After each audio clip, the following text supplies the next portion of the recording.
Hello and welcome to Inside Music, episode number 129. I'm your host, James Shotwell. It's great to be with you again. My guest in this episode is Jono Diener, former drummer for the Swellers and member of Baggage and Braided Veins. Jono has been on the show before. About 2 years ago, he came on to discuss a compilation he and I had created together called Not Safe to Drink, which was intended to benefit those affected by the Flint water crisis. The national media may have moved on, but Flint is still very much in need, and Jono is back with a new project, Hope, a comic book to help Flint, Michigan. In this comic, Jono and his friends, a group of musicians and other people from his region, create 5 stories, an anthology of stories that all are meant to inspire or fill you with a sense of hope. It's a gorgeous comic book filled with different styles, both in writing and in terms of artwork, and it goes to a great cause. Every issue of Hope goes to benefit the Compass, a program of Michigan Community Services. And I don't usually get hung up on all the details because we do discuss it in the show, but this is such an important thing that I want to tell you about it. What the Compass does is provide training and job skills for people with mental illness and or developmental disabilities. They are also advocates and a voice for that part of the community because those with mental or developmental disabilities are quite often not able to vote and not huge consumers. Therefore, they are overlooked by culture and society as a whole. The Compass exists to make sure that nobody is falling through the cracks. And you need funding to do that, which is where people like Jono and projects like this comic book entitled Hope come into play. We all know charities like the Red Cross, these giant organizations that receive funding from all over the globe and they're everywhere at once. But there are many, many smaller, regional, even local charitable organizations who are trying to help communities just like yours that are in desperate need of funding. In order to do what they want to do and help as many people as need help, a need that is growing in almost every sector all the time. As the population of our world grows, there's always going to be more in need of help. And thankfully, there are people like Jono who recognize that they have the ability to make a difference. They give a damn, and therefore they put action into their thoughts and feelings. It's really remarkable, and he's on the show today to discuss it. But for those of you who are like, that has very little to do with music, I'll tell you that there's also some conversation about Baggage. We talk about Braided Veins. We talk about all that stuff that you would also want to hear from Jono. But this is really an episode to talk about creativity and the power of art, not only to make you feel better and help you process things that you're struggling with, but to bring a community together and to empower people to make their community at large a better place for everyone to enjoy. I don't mean to get too heady with this introduction, but this is a really special thing that Jono is doing, and I'm proud to be a part of it. And let me tell you something very embarrassing. The conversation you're about to hear is the second one that we've had on this topic. About a week ago, I drove all the way to Flint, my first trip to Flint, Michigan ever, because I kind of wanted to be there. I'd never been there before. I'd worked on this compilation with Jono a few years ago, and I have friends from the area. I'd never been there. It was a beautiful city. I went to the Flint Institute of Art. It's a gorgeous museum. I had some coffee downtown at, I believe, Foster's Coffee Company, and we had a great time. And I took my traveling recording setup in hopes of getting the best possible quality. And wouldn't you know it, unbeknownst to me at the time of recording, one of my 2 microphones was shorted out. So I tried to recover the conversation over the course of a series of days because we'd spent over an hour talking. And one of Jono's friends, Sam, who we mentioned in the podcast, was also there present for the recording. And I didn't want to cut him out of the show, but the recording got so garbled that I had to trash it, and Jono and I had to start over. So my idea is this. I'm going to run 129 today, and over the weekend, I'm going to post 129.5, which will be the recoverable audio of the conversation that Jono and I had in Flint. And it's not perfect, but there are some really good moments that stayed, and I would really like to share it with you because we talk about a lot of things in detail that we only kind of cover briefly here, and we also get into a bunch of other topics that I think fans of his various music projects, his touring with bands like the Early November, or maybe the upcoming anniversary of some of the big Swellers releases. We get into all that as well, but it got lost in the mess. And thankfully, Jono is a very understanding person who's willing to hop on the phone with me and record this again. And he actually picked the introduction song. But before we get there, I do have to tell you a couple of quick updates. For starters, this episode of Inside Music and all episodes of Inside Music are brought to you by Holix, the music industry's leading digital promotional distribution company. And what that means is that Holix works with record labels, management, publicists, and independent artists from all over the world to share new and unreleased music with other industry influencers without fear of piracy. To learn how they do this and gain access to a free 30-day trial, visit Holix.com. That's HAULIX.com. You should also know that every episode of Inside Music is slowly being added to YouTube. Starting with 128, all new episodes are already available there, including the one you're listening to right now. So if you're at work and you're unable to plug in your favorite podcast app on your phone, you can pull up YouTube, hopefully, and discreetly stream the show in the background if you need to. Also encourage you to subscribe. I'll have all the channel information to you on a future episode. And there's a whole reason for that, but we'll get into that later. Anyways, and finally, I want you to follow us on Twitter. The show is at Inside Music Pod or at Inside Music POD. Actually, that's not finally. The very last thing is that you need to buy this comic book. Even if you don't love comics, there's somebody in your life who appreciates good art, and this book is filled with good art and wonderful stories. So buy it for them and buy it to support the Compass, because they are supporting people who need help. And I think we're all able to give more than we do most of the time. We all like to think of ourselves as good people who put our hand out there and help others in need. And this is an opportunity to do that. And you even get something in return for very little effort, just for a couple of bucks. So listen to what Jono has to say. Visit the website that he mentions at the end of the show. Pick up a copy of this comic book and get out there and do something to help the community around you. Now I'm going to play a baggage song that's chosen by Jono that he'll plug in the show as well. And then we're going to get to the conversation. Thank you so much for listening.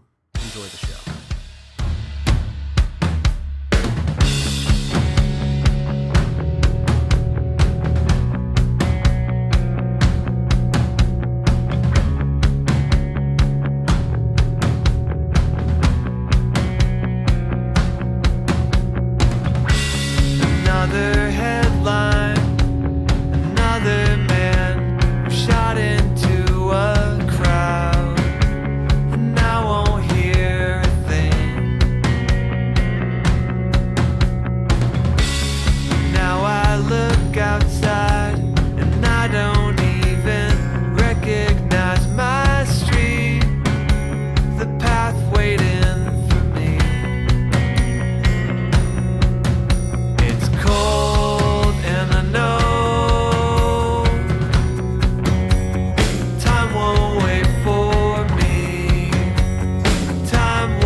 Thank you for taking the time to be on the show again. Oh, it's all good. So we're here to discuss your new project. A couple of years ago, you and I partnered the last time you were on the show, episode, I want to say it's like 87 or 88.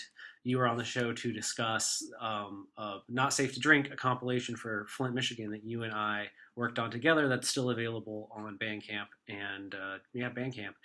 And that was a pretty fun charity project to be a part of with you, and now you have a new project going on.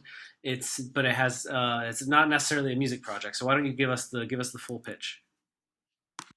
Sure. So it all kind of started with a bunch of our friends. A lot of us have really been into comics lately. A lot of our friends are into writing, whether it's like for theater or just short stories. And then the illustrator friends we have are just amazing graphic designers and all that stuff.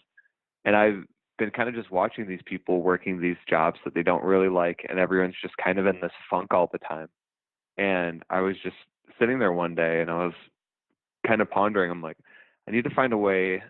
I want to do a comic, but I want to do a short comic. And then I don't know what happened, but I was like looking at my bookshelf, and there's an anthology comic called Love is Love. And that was to help the Pulse shooting victims. and all the stuff that went on with that. So it's just about uh, it's a comic with tons of stories from like major people, and all of the stories were just explaining what love is and like a positive spin on that.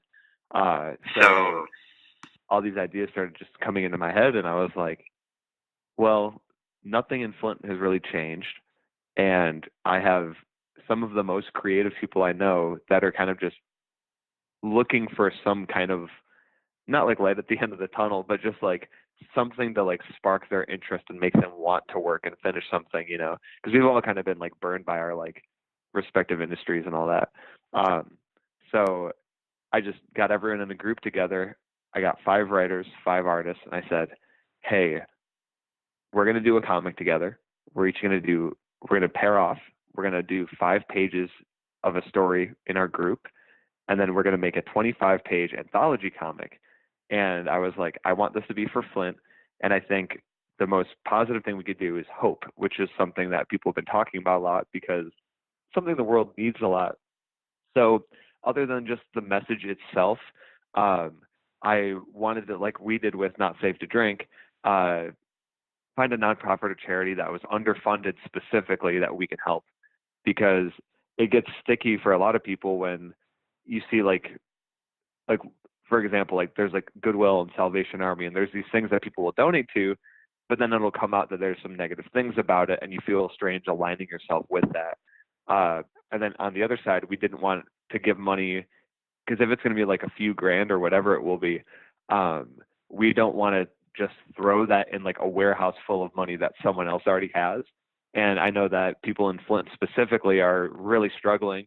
So I just posted on Facebook one day. My buddy Marvin explained that he works for the Compass, which is, and I've said it a million times by now, but it's a program of Michigan Community Services, Inc., and it helps adults with developmental and learning disabilities.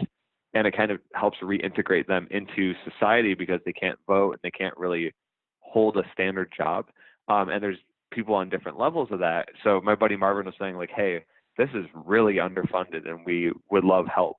So I talked to him about it, and I got to check the place out, and we were like, this is it.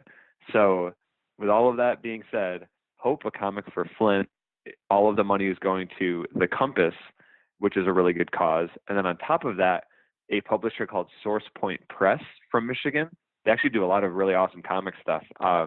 They picked up the comic. So our initial run is going to be 500, which is like our DIY, like we're selling it ourselves. We're doing our own mail order for our big release show, all that stuff. And then they're actually going to solicit it to comic shops all over the country, which is going to be super exciting. So not only is this all of our first physical comic, it's going to be all of our first published comic, and potentially in stores everywhere.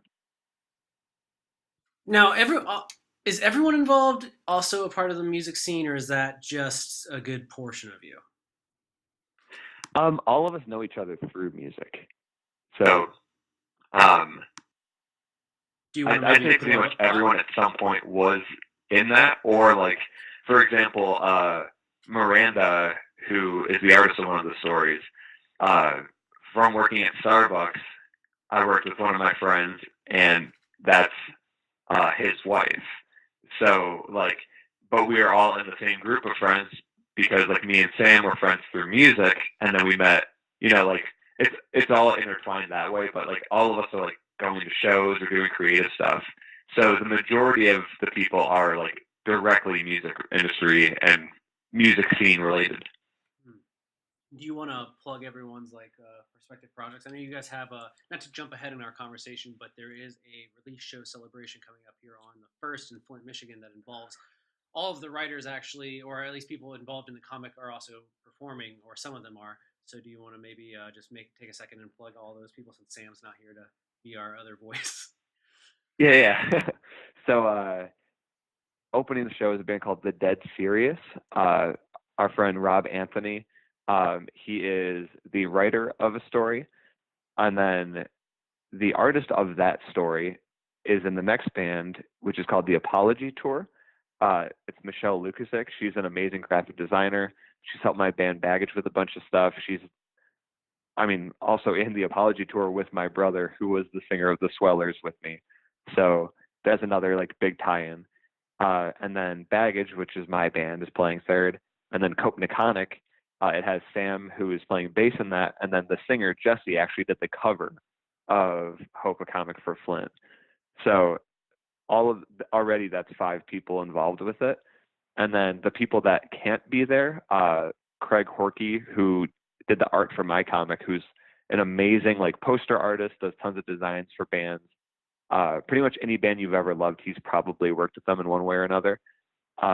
He is going to be on a road trip, like the whole U.S., like riding his motorcycle like a badass. So him and then Katie Spangler, who is an amazing tattoo artist, she does stuff in Ferndale at Future Laser Tiger, which is the coolest tattoo shop name ever. Both of them are going to be gone, but we have their art and we'll be selling that. So not only is this a concert, it's not just the release of a comic, but we're representing the artist as well. So we're going to have stuff for sale. There's going to be coffee, like because anything I do has to have coffee in it somehow, as you pointed out. So yeah, it's going to be really cool. It's going to be like it's just a celebration of all creative things to help a good cause. I actually was wondering today if the next project will be a coffee roast. I mean, I already have that lined up for like 5 of the things I'm doing, but I know. We talked about it last time that like coffee is definitely going to be tied to things you do in the future. But I don't know why this morning I was just like, we actually had coffee when you and I did this conversation the first time, and I never thought to be like, why don't we just do like a Hope of roast for Flint or something like that? Yeah, like when it comes to certain things, like the amount of money that goes into it, like if you're selling a bag of coffee, it'd be like $14. So, and that's minimum if you're getting like a special roast. Yeah. So that like the margin of actually making money for a cause is kind of different. So with this, for example, we sold advertisements to local businesses and bands and that kind of stuff, and even just like friends that wanted an ad. And with that money, that's how we paid for publishing in the first place. So the cool thing is, not only did like all of the money that's made from selling the comic will go directly to the charity, which is the first cool thing. Second cool thing is when it gets published officially and it's going to like comic shops all over, all of those ads are going to be seen by people all over the country. So it's not just like, oh, check out, this coffee place from Michigan. It's going to be like, I'm in California. That coffee place looks rad. In this advertisement, I'm going to order their stuff, or like I'm going to check out this band that I may never get to see play, but I could check out their music now that I know it exists. So there's that kind of like cool stuff going on too. Absolutely, man. And I'm happy to hear that it's. I saw a photo of you with it. What was it? What was that moment like to like? I don't know. I assume that it came in the mail. So what was it like to open the package and hold your first comic book? Oh, it was awesome. So the first thing that was funny was I'm waiting for UPS to deliver it, and it said there's 5 crates of them coming because it's 500 copies. So I'm like, oh, I got to make sure I'm home. So like, I was out doing errands, and I kept coming home and not seeing anything, and not seeing like a UPS like sticker on the window, and I'm like, that's weird. And it was like finally 5 p.m. I'm like, I'm gonna just sit here just in case. And then I was like, okay, it's 5:30. What's going on? And I like look out and I see the UPS truck driving away. And I'm like, are you serious? Like, did they just not? And I walk outside, and apparently, without me hearing it, they put all 5 boxes of it on my front porch.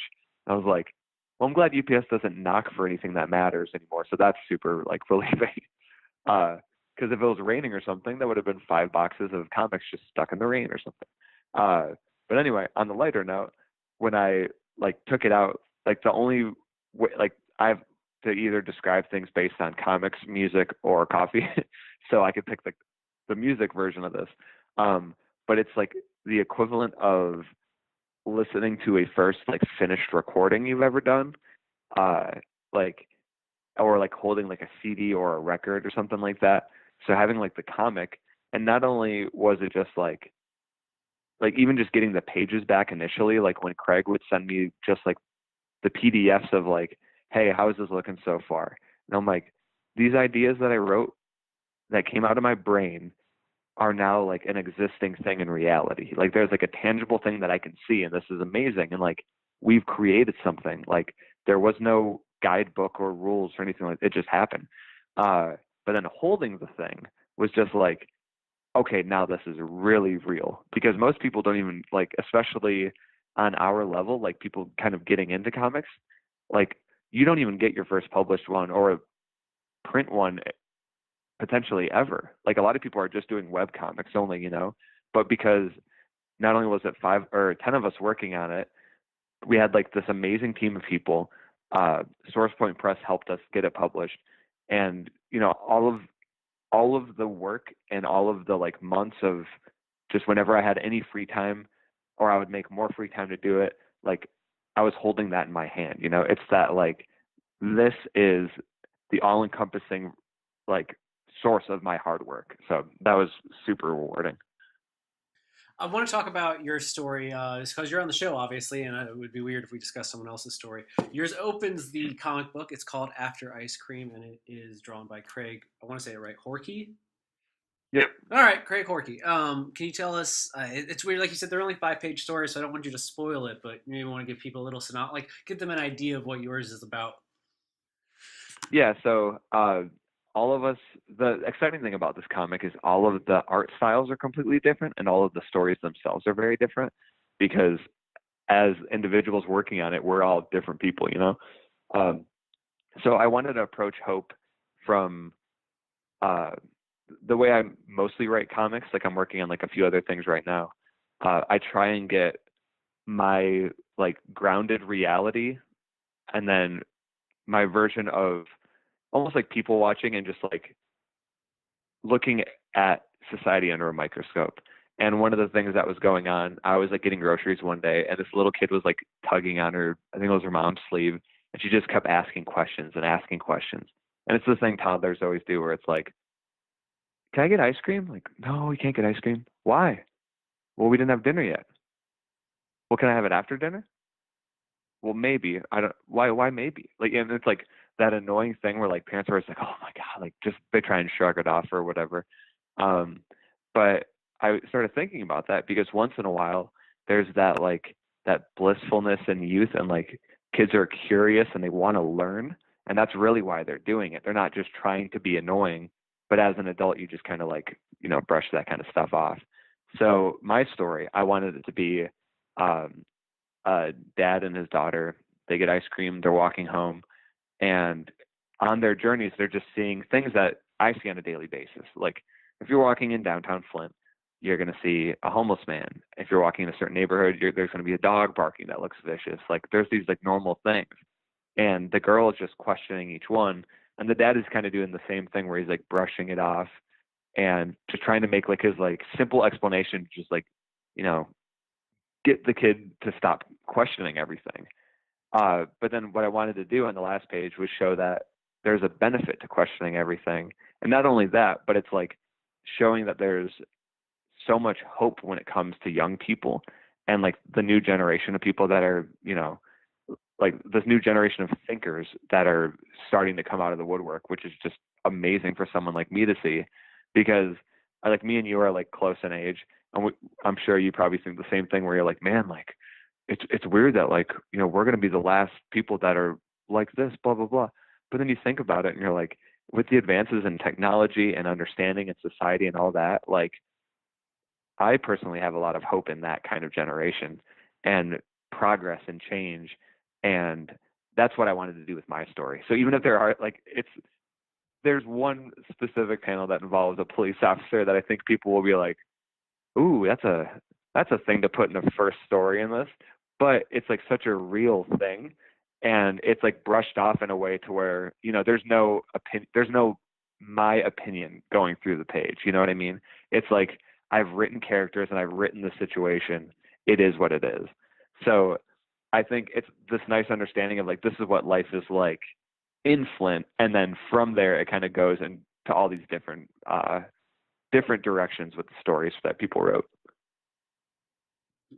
No, man, I'm a big fan of your comic. I told you that before. My personal one for people that have that are going to pick it up eventually. There's another comic called Number Eight that I tend to be pretty big fan of for the art. I was going to ask you this the other day. I didn't think about this, but when did you have you done anything to like keep a panel of the art for yourself? I know a lot of writers when they do their first comic, they like blow up a panel and they're like, "This is an art in my home." Are you going to do anything like that? Um, I never thought about it, but I should. You're like, now that That's you a put super this good idea idea. into my head, well, especially your comic in particular, Craig has such a almost like a poster ready art style, where like if you removed all Yeah. the text from every image, you could make it a gig poster. Yeah, like he did one for us.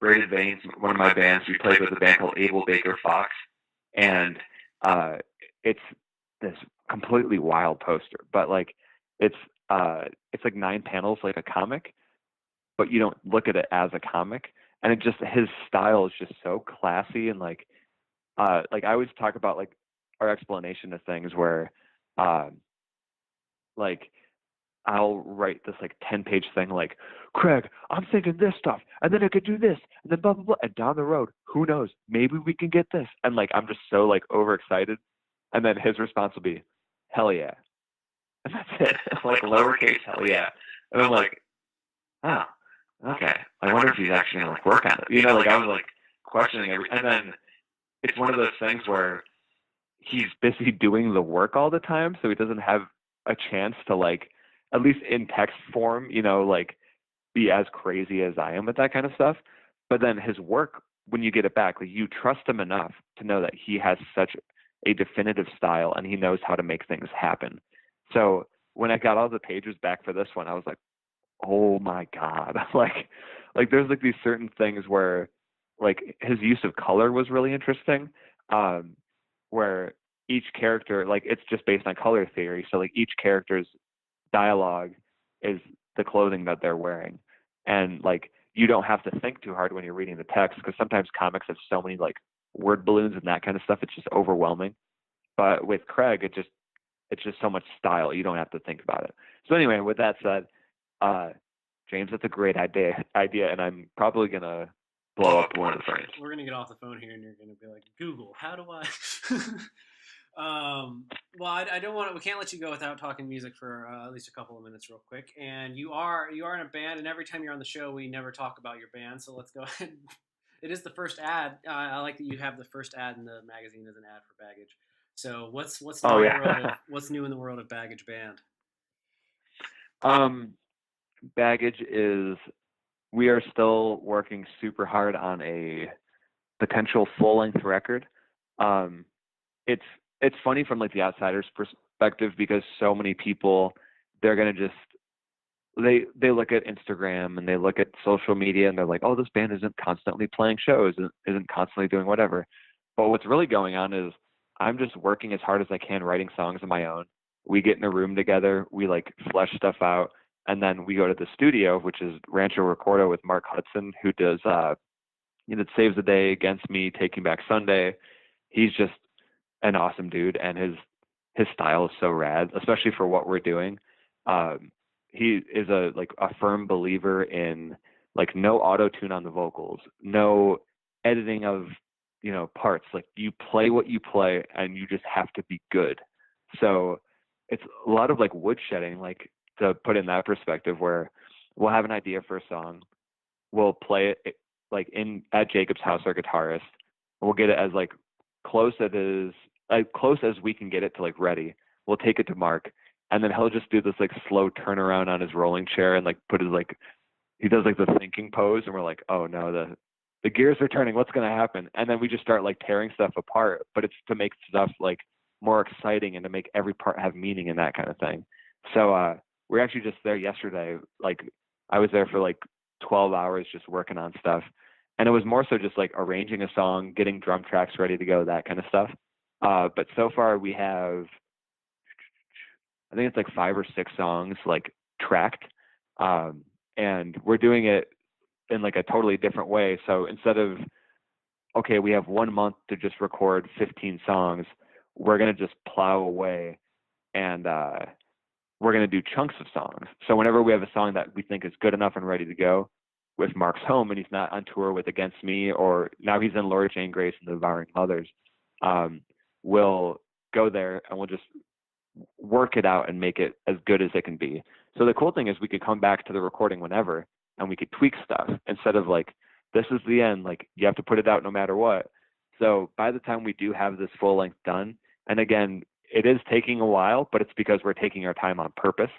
And then in addition to that, I'm going on tour with the Early November in September for a month, and then Chris, our drummer, is going on tour with shortly. He's doing 2 months with them. So one of them is with the Wonder Years, and the one's with Mom Jeans, I believe. So as individuals, we're doing tons of stuff too. But then this winter is when we're going to be like, okay, we have enough ideas ready to go. We're going to finish the full length, and then we're going to see what happens from there. And any other musical projects? Does Braided Veins have anything going on, or any other projects you're working Um, with? for Braden Veins, we're kind of taking a little bit of a break. Um, we're normally our new model of a band is record songs that kind of like push the boundaries of what we're used to doing, and then we're releasing stuff and it's only for charity because we know like the way our band is set up, we're not going to end up being some huge band, and we're not going to like. I mean, we actually can't do full tours anyway, so it's more of like a recording project and then doing cool shows when we can. So right now, because I have like in the next few months, I have September 1st, the big comic release show with Baggage. A week after that, I'm on tour with Early November for a month. A week after that, I'm doing 2 shows in Canada with No Trigger, and then potentially doing like international stuff with them early next year too. So like I have just tons of stuff on my plate, but trying to get like sprinkle in like the comic stuff, and whenever I have downtime, work on that and work on songwriting for Baggage. Like that's the ideal situation, and then unfortunately reality gets in the way sometimes. Before I let you go, real quick, I saw a tweet or a series of tweets maybe you put out the other day. I wanted to bring up because I know a lot of people who listen to the show probably know you from the band stuff and you've been in music for a long time. But you tweeted the other day that getting to work on this comic and kind of getting into the world of comics really kind of like reignited this passion in you and in a way saved your life. And I was wondering if you could kind of, I don't know, expand on that thought for us a little bit, just for people out there that maybe, I mean, people recognize what industry burnout feels like and creative burnout. So I guess can you kind of talk about how comics helped you in that way? Yeah. So it's weird because like with the Swellers, we did a lot of cool stuff. And we were constantly touring and we were constantly doing all this stuff like 10 months out of the year. And then as time went on, like people started like getting married and having families, and like band stuff was just kind of weird. And we were like, whatever, we're going to end it. So we did like the last year of touring, which was like our big like world tour thing, which was really cool. And like the shows are really awesome. Like all you have to do to have good shows apparently is break up. So that's sweet. Um, but then adjusting to normalcy after that was like a total. Are we allowed to swear on this? Yeah, of course. By the way, oh, sweet. So it was a total mind fuck. Because I was trying to get used to just like being home and having a steady job, and like my brain is constantly programmed to do stuff. Like I don't just like sitting around because I kind of freak out. So I was like, I have braided veins already, and then I started Baggage, and I started filling in for these other bands, and then like even though I was writing for some music publications and stuff, like stuff has just been getting pretty weird in the industry, like especially on the writing side. Because not only was I in a band, I was writing about bands, and like like you more than anyone know, like being in that side of it, it's a totally different perspective. So I'm seeing both sides of it there, and I'm already like kind of burnt out from like seeing how many times things are changing and all that. So it got to the point where like I was trying to pitch my own band because Baggage doesn't have a booking agent or a manager or a label or anything. And like from my own friends, I was either getting ignored or just like turned down from things. And I'm like, this sucks. And it's like, and these are all the people that would like in a heartbeat do something for the Swellers if we got back together, which we weren't planning on doing. So it's like, okay, so I see how it is. Like that's just the new reality. Um, so with all that being said, like I just like always like even like when Swellers were around, we always felt like outsiders. Like we didn't fit a certain genre that was blowing up. Like we lived through the metalcore thing with pop punk, like the new 10 variations of it or whatever. Like we were the band that kind of just was us through it, and then everyone else was like playing arenas that used to open for us. So we're like, yeah, and that's just it is what it is. Like good for them. Like they're doing the right thing. We're just doing what we liked. So with comic stuff, like it was finally a hobby that didn't have to do with anything like that. Like there's no preconceived notion about me or preconceived notion about the things I was into. So like Sam from Copenhagen and I, like we've been going to the same comic shop in Flint for the last 3 years, almost every single Wednesday. And we'll pick up our new comics and we'll read them and we'll talk about them. And then I started a Facebook group that's all about that kind of stuff. And it was like, hey, like we're all like we're not like super in depth in this stuff, but it'd be awesome to like have discussions and whatever.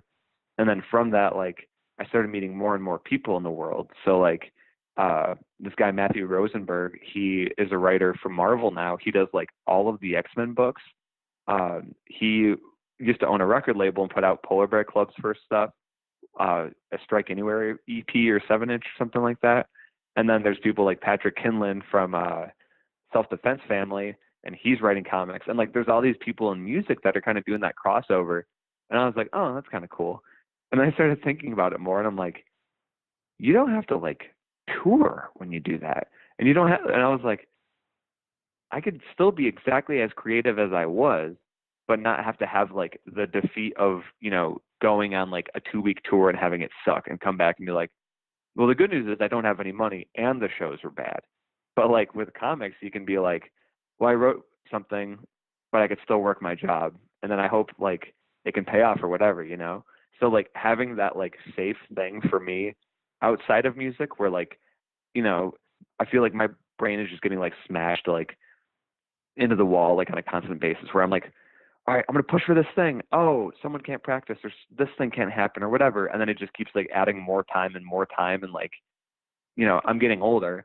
So it's like, and in theory, I'm still very young, but you know what I mean? Like you just see that clock start ticking and you're like, this sucks ass. Like, and I just have all these like expectations and social media things I have to keep up and blah, blah, blah, blah. But then with comics, it's just like, I kind of want to just sit in a room all day and write. And it's like such an amazing feeling because like I was saying about Craig earlier, like you get your stuff back and you're like, this came out of my brain. Like I worked together with someone and I trusted them enough to do their artistic interpretation of what I wrote. And you have this amazing thing. And it's like, okay, that's cool. And then on top of it, like the people in the comics community, like I'm again like new as like a creator in it, but like everyone is so welcoming and so rad. Like there's no weird like jealousy or like awkward bummer stuff going on. People aren't getting mad at each other. Like it's just, hey man, like we're all kind of in the same boat. Hope you do well. And it doesn't matter if you're like a new person or like a Brian Michael Bendis and you're, you know, creating Jessica Jones and writing a new X-Men movie and all that crazy stuff. Like Rick Remender is another cool guy who he wrote for Marvel for a super long time. And then he started doing all of his own Image comics, which is like the big indie. And it's all creator owned stuff. So not only does he make a career like creating his own stories that aren't owned by someone else and he gets the money for it, but now his stuff's starting to get picked up for TV and movies.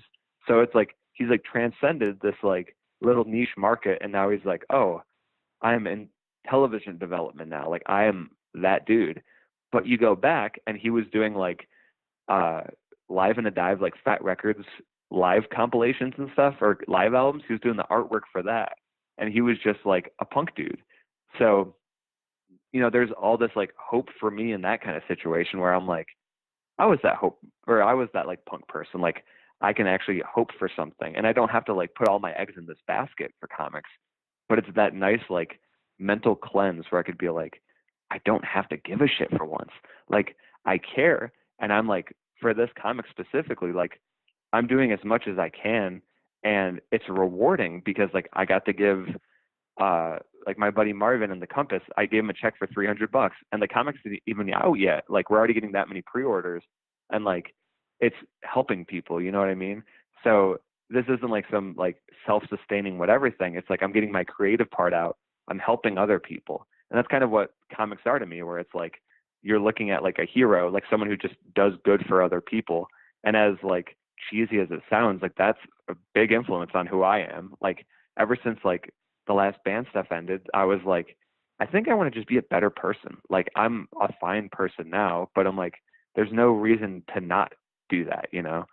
So that's kind of where it all comes down, where music was just this like stressor, and it still is, but like I'm at ease just being part of it, and then having for once like a non-music hobby that I can just like turn my brain off for a second, and like whether I'm just reading it or like enjoying TV or even just like the community of people on Twitter or whatever, like that is the shit that's like saving my life. Well, I'm glad that you could be so succinct about it, man. You know, maybe it's because we've already had this conversation, but you were very prepared to talk today. Yeah. Well, I thank you for being understanding about everything and for coming back on the show. Can you give us the plugs for everything, where we can buy the comic book, where we can keep up with you and the band, all that jazz? Yeah, so you could pre-order Hope a Comic for Flint at hopeacomicforflint.bigcartel.com. You also have a Facebook, facebook.com/hope. Sorry, I got a burp coming. I moved the phone away so you didn't have to hear it. Great time to plug stuff while I'm burping. Our Facebook is facebook.com/hopeacomicforflint. You can follow me personally, Jono Diener, JONODIENER, on Instagram and Twitter. And then Baggage is Baggage Band on all the things. Again, thank you so much for being on the show, Jono. I know you have work in like an hour, so I gotta let you go. But I do appreciate you being on. Do you have a Baggage song by choice you want us to use with this episode? Yeah, let's do the song Half Full. Half Full. Okay, everyone, that's the song that plays at the top of the episode, and it'll close out the episode when we hang up here in a second. Thank you again to Jono for being on the show, and yeah, check out the comic book. It's really good. Wake me up.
Half